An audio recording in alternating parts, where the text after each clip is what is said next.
Total 10 से 12 question इस chapter से मोस्ट इम्पोर्टेंट। आप कमेंट में बताना कि टोटल आपका कितना सही हुआ लाडलो, याद रखना है ना। आज थोड़ा सा भी नहीं मजाक, थोड़ा सा भी नहीं मजाक से हट के सारे क्वेश्चन करेंगे हम लोग, है ना। तो पहला सवाल है, और पीपल जो है आपका चैप्टर है तो याद रख लेना, ठीक ना। 14 चैप्टर है।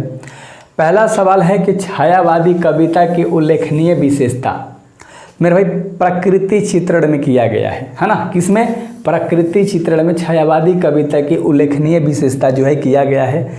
और एक एक क्वेश्चन को दावे की तरह उड़ा देना है। अरे यार, खसी मुर्गा खाते हो हैं?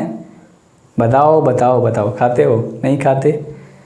जो लोग खाते हो कमेंट में मतलब लेग पीस वगैरह डाल देंगे, जो नहीं खाते हो ठीक है। चलो, पीपल जो है मेरे भाई वो पाठ की विधा है। तो जो पीपल है वो कविता है। आपका ये जो चैप्टर है क्या, ये कविता है ना। क्या है? कविता है। आप कुछ लोग कमेंट में लिखेंगे हम तो नहीं खाते, हम तो खाते। सब खाओ और सब मत खाओ, तुम्हारे ऊपर डिपेंड करता है भाई। लेकिन जो क्वेश्चन करा रहा हूँ उस पर ध्यान दो। कवि के अनुसार पीपल के पत्ते का आकार है, तो कवि के आकार, जो आकार बोल रहे हो कैसा है? गोल है भाई, है ना। पीपल के पत्ते का जो आकार है कवि के अनुसार क्या है? गोल है ना। चलो, एक एक क्वेश्चन को बहुत खूबसूरती से कराएंगे। चलो अगले सवाल के ऊपर हम लोग बात करेंगे, ये भी खूबसूरती से करेंगे। निर्झर के पास पीपल सुनता रहता ककल, है ना। छल छल यह पंक्ति किसके द्वारा रचित है? देख रहे हो किस तरह से बात कर रहा है विनोद। सुनता रहता कलकल छलकल, यह पंक्ति किसके द्वारा है? तो यह पंक्ति गोपाल सिंह यानी नेपाली जो थे उनके द्वारा यह कहा गया, लिखा गया है। चलो अच्छे तरीके से याद रखना। तो ये रचा गया है किनके द्वारा? गोपाल सिंह, जो कि नेपाली थे। और अगला 5 नंबर का सवाल है भाई कि पीपल कविता के रचयिता कौन है? तो पीपल को लिखा था गोपाल सिंह, नेपाली नहीं। याद रहेगा, गोपाल सिंह नेपाली थे लेखक इस चैप्टर के, याद रख लेना। और अगला जो 6 नंबर का सवाल है, कोई डाउट है तो बताना।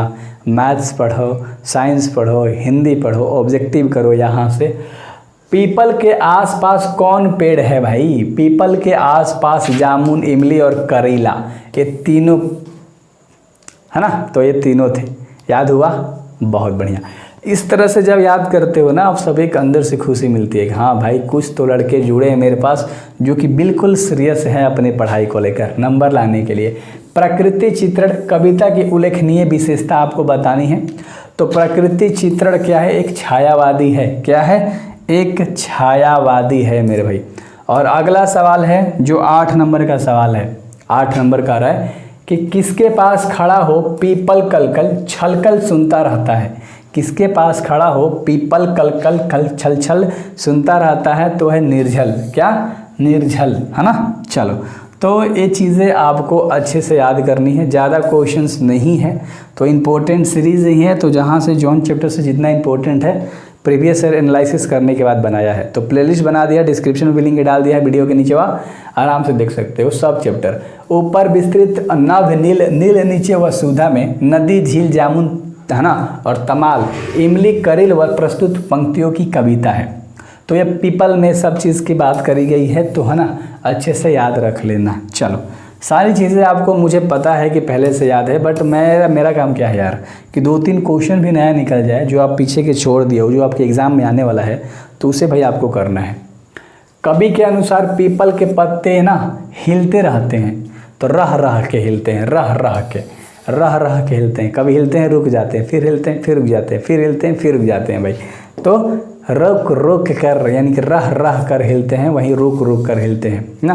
तो रह रह के याद रख लेना, है ना। चलो अगला सवाल है, गोपाल सिंह नेपाली की रचना है, तो उन्होंने पीपल लिखा है। क्या लिखा है? पीपल को लिखा है भाई। ये तो याद हो गया क्वेश्चन आपको। और अगला सवाल नहीं है, तो इतना ही क्वेश्चन था। और मैं आपसे ज़्यादा कुछ नहीं चाहता, मैं चाहता हूँ बस सब्सक्राइब करो और सारे वीडियो चुपचाप देखो। अगर बेस्ट तैयारी ना करा दिया तो बोलना, मचा दोगे भाई एग्ज़ाम में, बिल्कुल बवाल कर दोगे, है ना। जैसे 12th वाले करते हैं, पढ़ाते हैं तो हम, वैसे ही अब आपकी बारी है, अब ये बवाल करोगे। सो बेस्ट ऑफ लक भाई।